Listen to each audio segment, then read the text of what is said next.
Welcome to Unplanned and Untold, a podcast that dives into the real-life, unexpected twists of facing an unplanned pregnancy in college. Join us as we listen to the unplanned and untold stories of those who have overcome the odds in order to achieve their goals. Welcome back to another episode of Unplanned and Untold. I'm your host, Caitlin Willing. And listeners, today we have a treat for you. I'm going to be interviewing one of our planters for Baby Steps. This is Maureen Hutcherson. She is trying to bring Baby Steps to the University of Central Florida. Maureen, thank you so much for joining us today. Thank you so much for having me. I'm excited to be here. We are so excited to have you because you really do have such a unique perspective. You have experienced your own unplanned pregnancy. There is something really cool about your story that I can't wait for listeners to hear as far as your son goes. And then a full circle moment as well of you wanting to give back to the Orlando community and try and bring Baby Steps onto that campus. So we are so excited to dig in. And I would love to start by just asking you, going into college, what were your dreams? Where did you go to school and what were you hoping to achieve? Absolutely. So I started at UCF in the fall of 2002. So I'm a proud Knight and have seen it grow, so much throughout the last 21 years. And when I started back then, my big dream was to be a lawyer, and that definitely evolved, but my major was English literature because I loved to read and I loved to write. And I really just, I wasn't really sure exactly what shape that would take, but the lawyer was always kind of like in the back of my head. I'm not a lawyer, full disclosure, but I definitely, I went the right path for me. And so, and it was the right major for me, but yeah, I did have big dreams when I started. And then lo and behold, about midway-ish through my sophomore year of college, I found myself pregnant with my sophomore year boyfriend. My sophomore year. It was right before finals, I believe, or midterms, I think, not finals, but midterms, right before spring break of sophomore year. So right around a very stressful time. Exactly. So we're just going to add to that with this. Yes.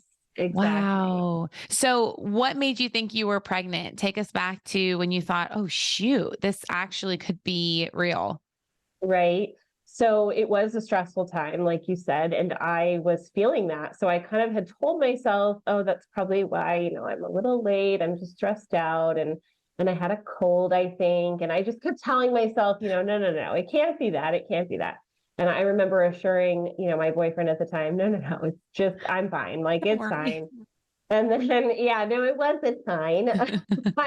I woke up one morning, I just started a new part-time job and I was at that job. And I remember just all of a sudden feeling violently ill, like, in the early morning hours, and then being like little light bulb, like ding. And I was like, oof, I think I need to go take a pregnancy test. And so I grabbed my best friend later that afternoon and we went to Walgreens and got a test. And then that night it was confirmed for me.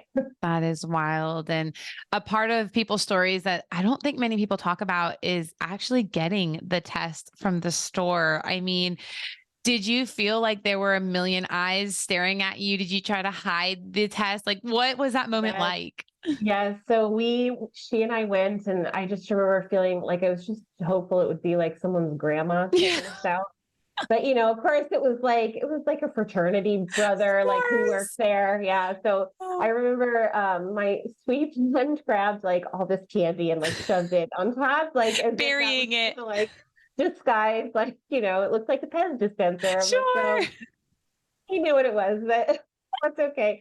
And then I just, we paid for it and left. And I do remember though feeling like even walking through the parking lot, I was like, oh, someone's going to jump out from behind. They all know. Like, I know what you're about to do. Yes. Like, I don't think anybody was looking at me like that, really, but you just feel like you're under a microscope, when you're going through that. And we didn't have the luxury of self-checkout then. I mean, that's like new. Now you can just go to self-checkout, but you had to put your stuff on the belt and everyone behind you saw what it was and the clerk saw what it was. Yeah, there was no hiding it. There was no hiding it. No prime who could just like discreetly drop it at your door. No prime. Exactly. Now you can order them right to your door. You have to leave the house. I'm like, no. I had to go and like, it was like the walk of shame, but you're just like, Yes. "Here it is." Like, You're like, yeah, so please very don't have a different. price check on this item. Right. Price check, aisle 5. You're like, that's Oh my exactly. gosh. Yeah, you just don't Exactly. forget moments like that. You never will when it's just, yep, absolute terror. And so Yes. you take the pregnancy test home. Your best friend, does she stay with you or is it just you and your boyfriend? What does that look like? So it was actually the three of us, and she Okay. stayed. And I went in and took it by myself. And I just remember like hearing them in the other room, like making small talk. And she was asking, like, what spring break plans were. And I Oh just my remember being gosh. like, oh my gosh, like who can think of that at a time like Right. this? And then as soon as I saw the positive test, I didn't even leave the bathroom right away. I took a minute because I was just like, reeling. And Yeah. then I grabbed it and I just remember beelining past where they were sitting, going into my room and shutting the door. And then they both came in and they were like, They knew. they knew it was obvious, like, what the result was. So yeah, it was Wow. quite overwhelming. So your initial reaction to seeing that pregnancy test come back positive, what were you thinking? Oof, I always say it was kind of like Dorothy and the tornado, Yeah. there's like all these different people and faces and things, and some of them really don't make any sense. But I remember immediately thinking like, oh my gosh, I have to tell my parents. Like, Right. I was really terrified of that. Um, I felt like everything was just suddenly up in the air. My schooling, where I was going to live, what the rest of my life was going to look like, but also like what the next year would even look like. What do Yeah. I do now? And one thing I remember thinking, which this is almost shallow, but I remember I had been looking into a study abroad program. Sure. And I remember thinking, well, I can't do that. Yep. That's done. I'm not going to Yep. be studying abroad.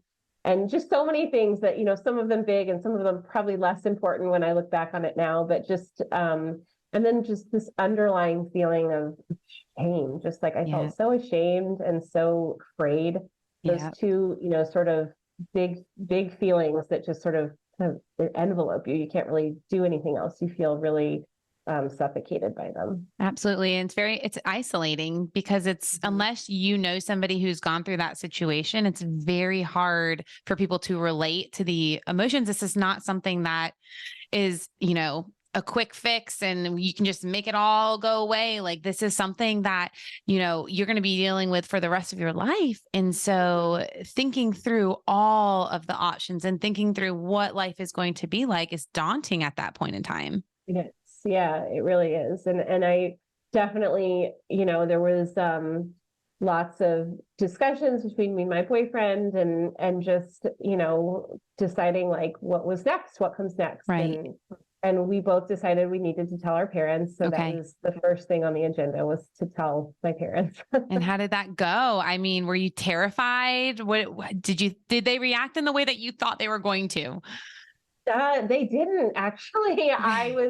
I thought that, I really thought that they would just be so angry with me, Mm-hmm. and they weren't angry. I think they were both certainly shocked, and disappointed for sure, but not. I don't know that they were disappointed like in me. They were just disappointed for my future. They didn't know what this meant. Right. My dad is a little more old school than my mom, and I Yeah. think the subject of marriage definitely came up. Yeah. He had a lot of questions like about that, and I was surprised because my mom did not have that feeling or reaction. Okay. She was very concerned about, how is Maureen going to finish college? She has to finish Yes. college. We have to figure that out. And so that became sort of the priority as things evolved and discussions continued. So you knew you were going to stay in school. You knew you wanted to stay at UCF at that point. Yes. Yes, I did. That was priority number one for me. I wanted to be a knight all the way through. I wanted Yeah. to graduate as a knight, and I knew that also transferring had implications too, Right. and we definitely thought about that. Like maybe it would be best if I just stopped, going to UCF and transferred to another school, but there were lots of complications. There wasn't a 4-year school at that time that was Mhm. really convenient to my parents. Or if there was, it didn't offer the same major that I had, and Right. my credits wouldn't totally transfer.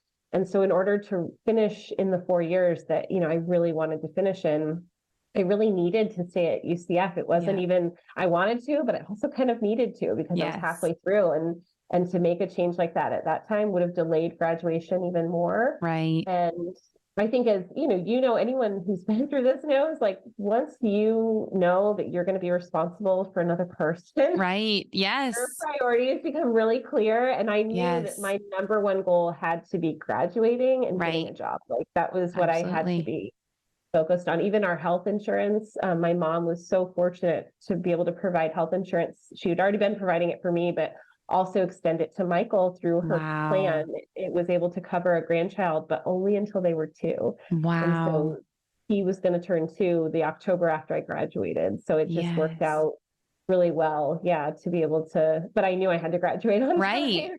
Yes. And that's a common thread, I feel like, with a lot of the women that I interview is maybe they were not so great students before they got pregnant, but when they do get pregnant and when they have that baby, it's like, all right, all gas, no brakes. Like it's time to get done with this degree and to focus. And you have somebody that you're fighting for. You have Yes, a mini you that, if you don't buckle down, your future may not be what you always thought it would be if you would just graduate.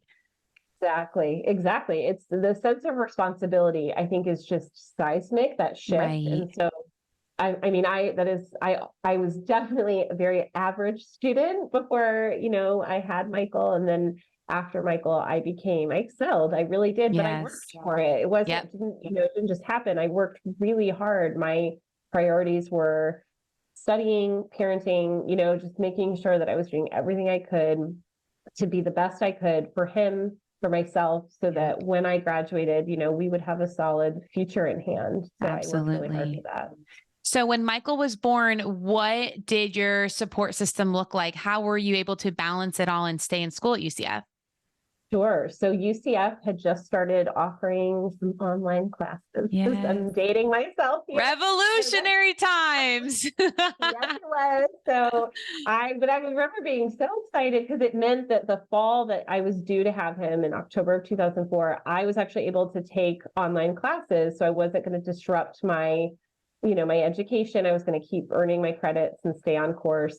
But I was able to go back and stay with my parents after he was born here in Orlando. And then I Okay. immediately went and stayed with them and him through, that whole end of the semester and Christmas break. And which was wonderful. I got like the first 2 months of, I was still studying and working hard Right. on classes online, but I was able to be a full-time mom to him for those first 2 months. And then we had worked out that his other grandparents, who lived even further south than my parents, and my parents would split care for him about 3.5 to 4 days a week while I Okay. was going back to UCF and Wow.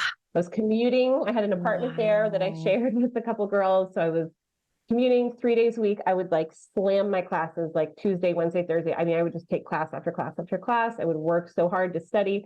And then Thursday, I can remember as soon as my last class was over, I'd have the car packed and I would be like speeding down Oh my 95 word. To get go to your my mom. baby. Yes, to get back to him. It was a really, really hard time, actually. Oh Like, my it was, God. it feels like it wasn't like that long, but it just was. He was changing so rapidly, and Yes. remember going, my mom watched him at work at the end of that week. And so I would go to my mom's office on Thursdays and I picked him up out of his playpen and he was like laying down and he was like holding his head up so You're well. like, And I just what? remember bursting into tears because he hadn't even been doing Sure. that like a few days before. But Sure. those days, it's such a difference when they're so little. And the first time he got a fever, I wasn't with him. He was with his Right. other grandma, and she took such wonderful care of him. Yeah. But it's like mom, and Yes. that was hard, like to be away from him. And I still carry those, somewhat painful and very Sure. bittersweet. I was, sweet because I had this wonderful help, the support system who was willing to help us, but bitter because I felt like I had to sacrifice a lot in order Yes. to achieve my own goals, while being his mom. It So is. It's yeah. such a sacrifice, and I can completely relate. We laugh all the time because my son that I got pregnant with in college has a bit of a twang, a Southern twang, and none of us do. And everyone always asks, like, why does Hudson have this twang? And it's because he was in daycare all the time and his precious daycare workers were really Southern.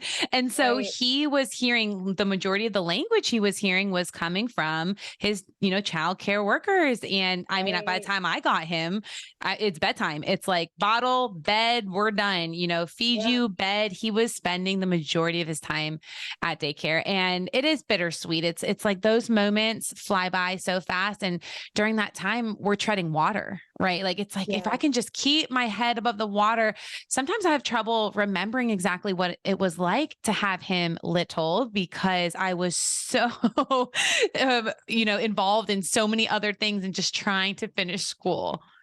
Yes, I totally know what you mean. It's like blurry, you look back and you Yes. have this like vague memories, and some of them stick out really clearly, like, Yeah. oh, he has this, this certain way that he speaks that is Right. definitely derived from that. Or for me, that I just remember Michael developing and I was like, felt like I was missing it. And so I Mhm. totally agree. It's very, you're hustling and you're working so hard, but at the same time, you're picking up on it. And then in retrospect, Yes. you certainly see it clearly that like, wow, that was really hard. What I did Absolutely. was really hard. Really hard. And you did it. And with that being said, take me back to graduation, walking across that stage from UCF, just the feelings that you had that day. What was it like? Oh, I mean, I was just soaring on cloud nine. It was wonderful to be able to know that, that I had done this and that now I was going to be taking the next step and providing for Michael and Yes, myself. I would have this degree, I would have this education. I did it where I'd started. I didn't quit. exactly. I didn't, I felt so just strong and empowered that day. Mhm. Um, and I just remember thinking too that like, it wasn't just for me. I had this beautiful, like rosy cheeked, Yes.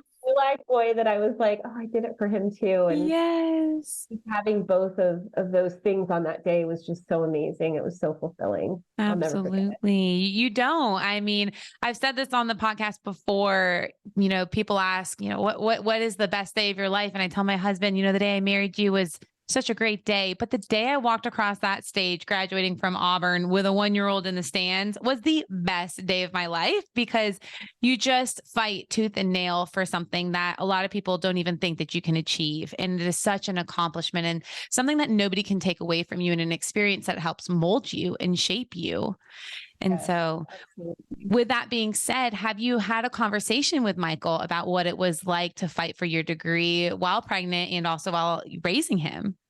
Yes, absolutely. I mean, so Michael's 18 now, so he's Wow. basically an adult. So Yes. we've had lots of conversations over the years, and he's certainly had lots of, questions as he's grown up about how he started and, the circumstances that led us to where we are now. Right. And I absolutely, made it clear to him that he was a huge reason. He was a huge motivating factor for me in the best way about, Yeah.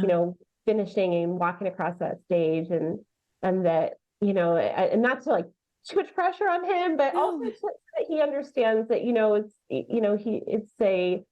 he can go forward knowing that he's important, that he matters, Exactly. and that that I worked hard for both of us. And Yeah. so I'm proud of both of us. I'm proud of him, but I'm proud of me too. And Yes. I think I think it's pretty meaningful to him. It's hard, boys aren't always so expressive, I don't think, but I think especially as he's gotten older and gone on to finish high school now, he's definitely, he realizes it, he understands it, he gets it. Absolutely. And so now with him graduating high school, where does he want to go to college? So he is going to be a UCF Knight this fall. So Full circle moment, mama. A full it circle moment. is. It is. It's so much more so even because he just got his dorm assignment and he is living Oh in my the dorm gosh. next to the one I was in. Stop.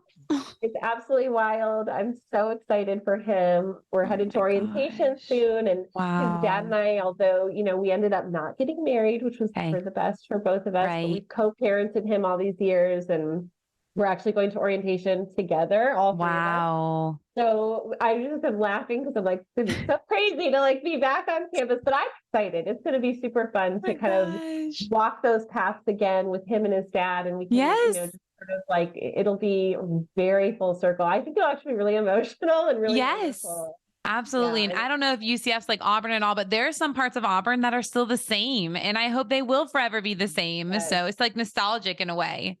Yes, I think UCF is definitely growing very Right. rapidly, but there are absolutely parts of campus and some that actually mean a lot, I think, to Michael, just because when he was a baby, we'd occasionally go and walk around. And so I'm excited to just be in those spots with him again Oh, and cool. relive it, but in a new, beautiful way where we are now in life. Absolutely. And for all of our listeners, Maureen and her husband are planters. They are in the fundraising phase of hoping to bring UCF baby steps to UCF. And could you talk to us a little bit more about your efforts and what you're doing? Yes, absolutely. So right now we are in the fundraising phase. Like you said, we're really, really keen on finding anybody who's willing and ready to partner with us in a financial way or if you have experience doing something like this, launching a site like this, if you have connections in the Orlando community or the UCF community, we absolutely would love to speak with you. Yes. I know I get like some feedback from people who are just so lovely and want to help, but sometimes, they want to bring diapers or clothes, and Right. that's a beautiful thing, but we're just not there yet. Not yet. So not Mm-hmm. yet. What we really need now is we just need, the financial partnership to build the foundation so that we can kick baby steps off and launch it in the way that these student moms deserve, really. And the way Absolutely. that, I think that Auburn has done it so beautifully and National's working so hard on other campuses to do too. So yeah, Right. we're open, we're here. Anybody who wants to reach out, we'd love to talk to you. Absolutely. Yes. Working so closely, with Auburn, we just got flooded with so many people who were asking us, can we bring this to our university? And we just started doing research thinking, is there anything else like this out there? And there's really not. It is wild to see that we live in 2023 and there's a huge lack of resources for women on campus that find themselves pregnant. And so my question to you is, what was your fuel, the fire that made you and Jim want to bring baby steps to UCF?